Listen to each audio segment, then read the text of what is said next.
নমস্কার, আমি ইশিকা। আর আজ আমি আপনাদের শোনাবো উৎপন্না একাদশীর কথা। অঘ্রাণ মাসের কৃষ্ণপক্ষের একাদশী তিথিকে উৎপন্না একাদশী বলা হয়। এই বছর এই একাদশী তিথি 11ই ডিসেম্বর শুক্রবার পালিত হবে। শাস্ত্রমতে সব ব্রতের চেয়ে মহত্বপূর্ণ এবং গুরুত্বপূর্ণ ব্রত হল একাদশী ব্রত। একাদশী এক দেবী যার জন্ম ভগবান বিষ্ণুর থেকে হয়, আর অঘ্রাণ মাসের এই একাদশীর নাম উৎপন্না একাদশী হয়। পদ্মপুরাণ অনুসারে এই একাদশীর ব্রত করলে সকল ব্রতের ফল পাওয়া যায় এবং মোক্ষ প্রাপ্তি হয়, সাথে সাথেই সকল দুঃখের নাশ হয়। এবার আসি উৎপন্না একাদশীর মাহাত্ম্যে। পুরাণ মতে একাদশীর ব্রত করলে ভগবান বিষ্ণুর অতি কৃপা লাভ হয় এবং সকল প্রকার তীর্থ দর্শনের সমান ফললাভ হয়। এই ব্রতে করা দানের ফল মানুষ জন্ম জন্মান্তর পর্যন্ত লাভ করে থাকে। যদি আপনি প্রতি মাসের একাদশী ব্রত রাখতে চান তবে উৎপন্না একাদশী থেকে তা আরম্ভ করুন।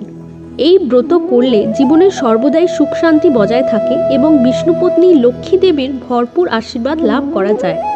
শর্ত শুধু একটি, আপনাকে সর্বদাই ধর্মের পথে, ন্যায়ের পথে থাকতে হবে। তবেই আপনি এই ব্রত সহ যে কোনো ব্রতের পূর্ণ ফললাভ করতে পারবেন। এই বছর উৎপন্না একাদশীর শুভ সময়। একাদশী তিথি আরম্ভ 10ই ডিসেম্বর দুপুর 12:52।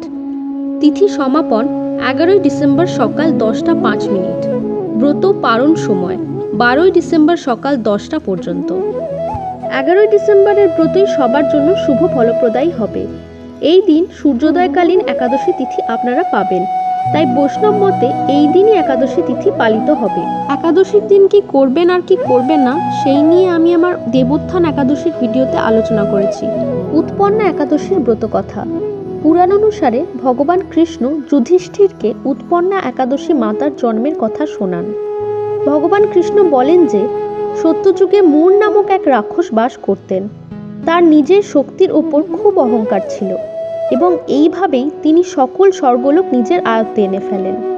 এইভাবে সকল দেবী দেবতার সাহায্য চেয়ে বিষ্ণুর দ্বারস্থ হন। তখন হরি বিষ্ণু এবং দৈত্য মূরের মধ্যে যুদ্ধ প্রারম্ভ হয়, যা বহু বৎসর চলে। রাক্ষসের সাথে যুদ্ধ করতে করতে ক্লান্ত হয়ে ভগবান বদ্রিকাশ্রমের গুহায় বিশ্রাম করতে যান এবং মূর ও বিষ্ণুকে অনুসরণ করে তার পিছু নেন।